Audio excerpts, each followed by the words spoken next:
आज 3 न्यूमेरिकल्स है। 3 न्यूमेरिकल्स हम लोग देखेंगे 1 बाय 1। इसमें से पहला क्वेश्चन है वो 5.6 दैट इज ये एनसीईआरटी से रिलेटेड क्वेश्चन है, लॉज ऑफ मोशन से, 11th क्लास का फिजिक्स से। तो पहला क्वेश्चन हम लोग डिस्कस करते हैं कि a mass of 6 kg is suspended by a rope of length 2 meter from the ceiling. A force of 50 Newton in the horizontal direction is applied at the midpoint P of the rope. What is the angle that the rope makes with the vertical equilibrium? Means दिया गया है एक ceiling है और इस ceiling से एक rock attach है, दिस इज रॉक, और ये रॉक का लेंथ कितना है 2 मीटर, दैट इज 1 मीटर ये है, और यहाँ से आता है ये 1 मीटर है, 2 मीटर। मिड पॉइंट ये पॉइंट पी है और इस मिड पॉइंट पे कितना 50 न्यूटन को फोर्स इस डायरेक्शन लग रहा है। और इस तरह से क्या हो रहा है कि ये थ्रेड रॉक है, तो यहाँ पे T1 टेंशन ले लेते हैं, यहाँ T2 टेंशन ले लेते हैं। तो ये T1 है, आप मान लेते हैं कि T1 जो है वर्टिकल के साथ एंगल थीटा बना रहा है। देन द कंपोनेंट, इसका वर्टिकल डायरेक्शन में कंपोनेंट हो जाएगा कौन सा T1 cos थीटा, इसका हॉरिजॉन्टल डायरेक्शन में कंपोनेंट आ जाएगा T1 sin थीटा। एंड इस तरह से एलपीडी में कंसीडर करें, that is free body diagram. तो फ्री बॉडी डायग्राम में क्या हो रहा है कि ये वर्टिकल डायरेक्शन यानी कि ये T2 जो है T2 बैलेंस हो रहा है कितना, ये 6 kg का है। तो G का वैल्यू का 10 ले लेते हैं, 10 मीटर पर सेकेंड स्क्वायर। तो 6 into 10 that is 60 newton force लगेगा, that is the weight of the block. इस ब्लॉक का वेट 60 न्यूटन नीचे लगेगा and this 60 newton is balanced by the tension T2, that is इस तरह से T2 is what? T2 equal to 60 Newton, that is weight of the block. And here horizontal direction में ये horizontal direction consider करेंगे, that is, या फिर ये vertical direction consider कर सकते हैं, that is T1 cos theta, and this T1 cos theta is balanced by T2, and again T1 cos theta equal to 60, and therefore यहाँ पे equation 1 ले लेते हैं, ये 2 ले लेते हैं। अब ये तो हो गया कौन सा वर्टिकल कंपोनेंट,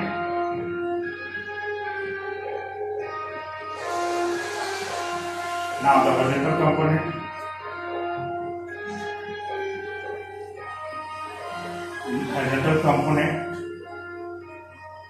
हॉरिजॉन्टल कंपोनेंट किधर है, इधर T1 sin theta, T1 sin theta is balanced by 50 Newton, and this is equation 3. Now dividing equation 3 by equation 2, we get equation 3 is what, T1 sin theta by T1 cos theta, which is equal to 50 by 60,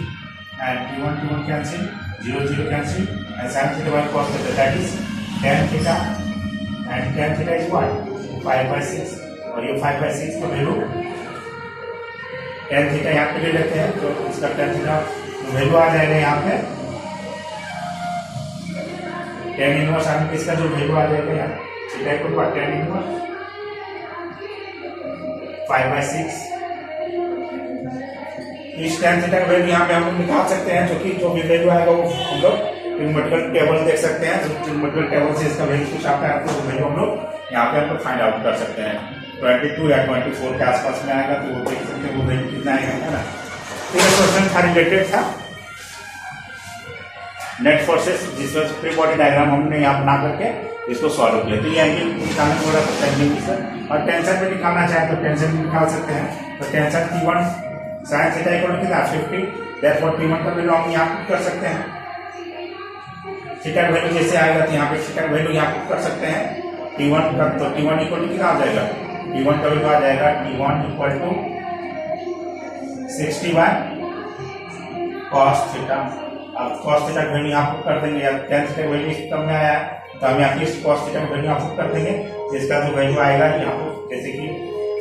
tan theta क्या है 5/6, that is perpendicular by base इस तरह से hypotenuse क्या निकाल सकते हैं, h equal to what, h equal to आ जाएगा p square plus b square that is 5 का स्क्वायर प्लस 6 का स्क्वायर कितना आ जाएगा 25 प्लस 36 दैट इज 11 61। तो 61 इसका स्क्वायर रूट निकालेंगे कुछ वैल्यू आएगा 7 पॉइंट समथिंग आएगा, तो 7 पॉइंट समथिंग आएगा, यहाँ पे उस वैल्यू कर देंगे तो 60 बाय क्या आता है 7 पॉइंट समथिंग आ जाएगा दैट इज ये 60 बाय दिस दैट इज ये 12 पॉइंट ये 5.31 का वैल्यू जाएगा, यहाँ से 60 बाय ये आ जाएगा। इसका वैल्यू हम यहाँ पुट कर सकते हैं, जो एग्जैक्ट वैल्यू आएगा तो एग्जैक्ट वैल्यू कैंसिल आउट करने के बाद से हम लोग कैलकुलेट कर सकते हैं that is 60 by 7 point something आएगा, तो ये 8 पॉइंट समथिंग आ जाएगा, तो वो चीज वैल्यू हम लोग उतना फाइंड आउट कर सकते हैं। तो ये वैल्यू इतना कैलकुलेट करने के बाद आ जाएगा और उसका वैल्यू पुट करेंगे तो या तो इससे भी निकाल सकते हैं 50 T1 sin theta equal to 60 था, ये भी निकाल सकते हैं that is T1 sin theta जो था यहाँ पे cos थीटा से भी निकाल सकते हैं और इससे भी निकाल सकते हैं that is T1 sin theta that is 50 by sin theta से भी निकाल सकते हैं दैट इज T1 का वैल्यू 50 बाय sin थीटा, इससे भी निकाल सकते हैं। तो दोनों में से किसी एक से निकाल सकते हैं। तो यहाँ पे क्या हो जाएगा h का वैल्यू इतना है ना, h का वैल्यू आया तो cos थीटा कितना आता है, cos थीटा इक्वल होता है b बाय h, तो b का वैल्यू कितना आ गया, b का वैल्यू यहाँ पे दिया गया 6 और h का वैल्यू समथिंग 6.7 समथिंग आ रहा है, तो ये सब वैल्यू यहाँ पे पुट करना पड़ेगा। तो क्या आ जाएगा कितना 6 बाय 7 कई बार 7 ऊपर मल्टीप्लाई आ जाएगा तो 60 इंटू 7 बाय 6 इस तरह का आएगा, क्या आ जाएगा तो कितना 70 कई बना रहा है। इस तरह से वैल्यू हम यहाँ पुट करेंगे तो T1 का वैल्यू हमें निकल जाएगा। फिर नेक्स्ट क्वेश्चन है यहाँ पे 5.7 determine the maximum acceleration of the train in which a box lying on it's floor will remain stationery, जिसमें से क्या दिया है कोएफिशिएंट ऑफ स्टैटिक फ्रिक्शन वो क्या दिया 0.15। तो कहने का मतलब एक ट्रेन है, इसका solution let's consider a train and the train is moving accelerating, suppose that the acceleration of the train be a और ये एक्सेलरेशन a है और इसका मास मान लेते हैं m है। अगर यहाँ पे कोई बॉक्स रखा गया है ट्रेन के फ्लोर पे, यहाँ पे सरफेस पे, तो आप कहीं ऊपर रख सकते हैं, तो क्या हो रहा है कि ये जैसे एक्सीलरेट करेगा तो इसमें क्या लगेगा फ्रिक्शन फोर्स लगेगा F, और ये मैक्सिमम कितना एक्सीलरेट करेगा कि ये क्या होगा जस्ट स्लाइड करने की पोजीशन में आ जाएगा that is maximum friction, maximum acceleration क्या होगा जिसमें से हमें ये निकाल सकते हैं यार फ्रिक्शन फोर्स कितना होगा। वही पूछ रहा है कि ये फ्रिक्शन फोर्स क्या होगा तो उसका एक्सीलरेशन कितना, मैक्सिमम एक्सीलरेशन कितना होगा that is determine the maximum acceleration of the train. इस ट्रेन का मैक्सिमम एक्सीलरेशन कितना होगा कि ये जस्ट स्लाइड करने की पोजीशन पर रहेगा, हमने कि ये जस्ट स्टेशनरी रहेगा लेकिन वो स्लाइड करने की पोजीशन में रहेगा। दैट मींस कि ये क्या हो गया जो मास इनका एक्सेलरेशन जो होगा ये क्या हो जाएगा फोर्स हो जाएगा, दैट इज में फोर्स लग रहा है तो ये फ्रिक्शन फोर्स बैलेंस हो रहा है और ये फ्रिक्शन फोर्स क्या आ जाएगा लेस देन इक्वल टू क्या आ जाएगा एफ एस हो जाएगा, सिंस एम ए जो है लेस देन इक्वल टू क्या आ जाएगा मी एस एन हो जाएगा नॉर्मल रिएक्शन फोर्स, इसका नॉर्मल रिएक्शन फोर्स और नॉर्मल रिएक्शन फोर्स क्या है इसका एम बेस, इसका अगर मास जो होगा वो ले लेते हैं। इस ब्लॉक का एक्सेलरेशन, इसका भी एक्सेलरेशन इस डायरेक्शन में होगा तो मास एम जी हो जाएगा, तो ये क्या हो जाएगा mass into acceleration is equal to mu s और क्या आ जाएगा एम जी हो जाएगा, इसका एम जी इधर और नॉर्मल रिएक्शन फोर्स इधर होगा। तो ये एक्सेलरेट कर रहा है, ये एक्सेलरेशन सीधा अगर ये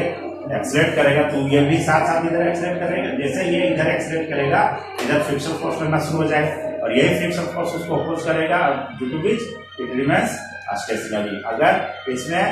जो स्टैटिक फ्रिक्शन कोएफिशिएंट जो है वो अगर सफिशिएंट है तो क्या हो जाएगा स्टेशनरी रहेगा, कुछ लिमिट के बाद क्या हो जाएगा वो अगर एक्सेलरेशन अगर ज्यादा होगा, अगर एक्सेलरेशन ज्यादा होगा तो ये क्या हो जाएगा ये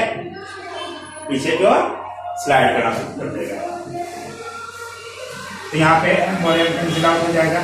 दैट इज एक्सेलरेशन, अगर मैक्सिमम एक्सेलरेशन निकालना है m मैक्स निकालना है तो इक्वल टू साइन ले लेंगे g s g हो जाएगा। और म्यू एस का वैल्यू कितना दिया, 0.15 दिया और जी का वैल्यू 10 ले लेते हैं तो कितना आ जाता है, 1.5 आ जाता है मीटर पर सेकंड स्क्वायर। तो ये एक्सेलरेशन आ जाएगा, जिसमें से क्या होगा, अगर कोई ट्रेन अगर मूव कर रहा है, अगर मैक्सिमम एक्सेलरेशन अगर 1.5 होगा तो ये जो ब्लॉक है वो स्टेशनरी रहेगा। अगर इससे ज्यादा एक्सेलरेशन और होगा तो क्या जाएगा, वो स्लाइड करना शुरू हो जाएगा, उसके साथ इस तरह मूव करना शुरू हो जाएगा। थर्ड क्वेश्चन है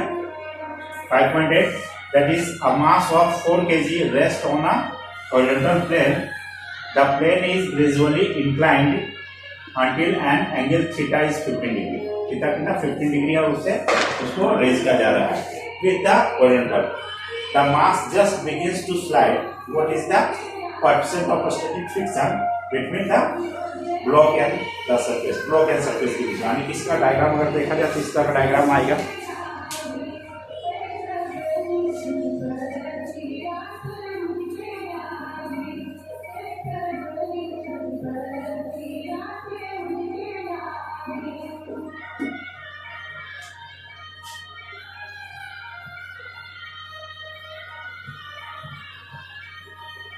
This is a plane that is square block है, इस तरह का बॉक्स रखा गया, ब्लॉक रख दिया गया मान, और इसको क्या किया, प्लेन को थोड़ा इंक्लाइन किया जा रहा है और कितना इंक्लाइन किया गया, मैक्सिमम 15 डिग्री तक। अब ये प्लेन को इंक्लाइन करने के बाद तो इस तरह का ये बॉक्स इधर आ जाएगा, दैट इज 4 kg मास जो है 4 kg, वो अब क्या आ जाएगा, इसमें नीचे mg इधर लगेगा और ये इस डायरेक्शन में क्या लग जाएगा, mg cos थीटा, इसका नॉर्मल डायरेक्शन फोर्स इधर हो जाएगा, नॉर्मल डायरेक्शन फोर्स है। अब ये क्या करेगा, स्लाइड करने की पोजीशन में रहेगा, स्लाइड अभी स्लाइड नहीं कर रहा, स्टैटिक फ्रिक्शन फोर्स कर रहा है, तो स्लाइड करने की पोजीशन में रहेगा, जैसे ही इधर स्लाइड करने की पोजीशन रहेगा, इधर क्या होगा, स्टैटिक फ्रिक्शन फोर्स करेगा Fs, और इस फ्रिक्शन फोर्स जब इधर लगेगा दैट मींस कि ये इसको काउंटर बैलेंस कर रहा है कौन, that is mg sin theta. तो mg sin theta that means mg sin theta ही क्या होता है, अपोज कर रहा है किसको, Fs को, यानी अगर ये Fs नहीं रहता तो ये क्या आ जाएगा, mg sin थीटा इधर फोर्स होता है, ये इंक्लाइन के अलोंग ये क्या करता है, ब्लॉक मूव करता है डाउनवर्ड डायरेक्शन में, स्लाइड करता है। तो इस तरह के चार फोर्सेस लग रहा है, friction forces, mg sin theta और ये थीटा यहाँ मान लेते हैं, और थीटा इक्वल कितना 50 है, mg cos थीटा इसका कंपोनेंट mg का। अब तो यहाँ पे जो एफबीडी दिया हो गया फ्री बॉडी डायग्राम, तो एफबीडी यहाँ पे अब क्या ले लेंगे, दैट मींस एफएस जो होगा इक्वल क्या आ जाएगा, mg sin थीटा, और एम एफ ये फिर क्या हो जाएगा, एन इक्वल कितना हो जाएगा, एन इक्वल तो आ जाएगा mg sin theta mg cos theta, equation 1, equation 2. Also, Fs is what, less than equal to mu s n हो जाएगा, इसका वैल्यू यहाँ पुट कर सकते हैं Fs, that means Fs का वैल्यू कितना हो गया, mg sin theta, that is mg sin theta less than equal to क्या हो mu s, और n का वैल्यू कितना है, mg cos थीटा, यहाँ से mg कैंसिल आउट हो जाएगा, cos थीटा इधर ले लेते हैं, तो sin theta by cos theta equal क्या हो जाएगा, दैट इज यहाँ tan थीटा इक्वल क्या हो जाएगा, ms। तो यहाँ से हमें क्या निकालना है, what is the coefficient of static friction force, तो स्टैटिक फ्रिक्शन फोर्स इतना आ जाएगा, लेस देन इक्वल टू अगर कंसीडर करने के लिए, या फिर अगर थीटा मैक्सिमम हो जाएगा तो थीटा मैक्स के लिए क्या हो जाएगा, इक्वल टू साइन हो जाएगा tan इनवर्स s हो जाएगा, tan थीटा का वैल्यू एक्चुअली दिया गया है, तो tan theta value therefore mu s का वैल्यू कितना आ जाएगा, mu s मैक्सिमम चीज हो जाएगा, tan मैक्सिमम tan 15 डिग्री, और tan 15 डिग्री का वैल्यू कितना होता है, mu s equal to tan 15 का वैल्यू 1.2 समथिंग होता है, नहीं 0.24, tan 15 0.24, तो इस तरह का इसका वैल्यू आ जा रहा है। म्यू एस का value that is static friction का कोएफिशिएंट है, that is mu s equal to 0.24 आ जाएगा, 24 या 27 आ जाएगा इस तरह। तो इस तरह से हम यहाँ वैल्यू फाइंड आउट कर सकें कि जब ये स्लाइड करेगा तो मैक्सिमम क्या होगा, दैट मीन्स कि ये एंगल जितना होगा ये एंगल ही रिस्पॉन्सिबल होगा, दैट मीन्स कि ये म्यू एस जितना ज्यादा होगा एंगल उतना ज्यादा बढ़ेगा आगे की ओर। अगर ये स्मॉल होगा तो एंगल क्या होगा, और स्मॉल होगा, दैट मीन्स द एंगल जो होगा वो डिपेंड करेगा किस पर, नेचर ऑफ द सरफेस। ये सरफेस का जो नेचर होगा उस पर डिपेंड करेगा angle, that is angle of inclination जो होगा वो डायरेक्टली डिपेंड्स करेगा the nature of the surface. तो ये 3 क्वेश्चन था, 3 क्वेश्चन का सोल्यूशन हमने 1 बाय 1 बताया। नेक्स्ट फिर हम लोग 3-4 न्यूमेरिकल्स को डिस्कस करेंगे नेक्स्ट वीडियो में। तो वीडियो कैसा लगा जरूर बताएं कमेंट बॉक्स में। Thank you.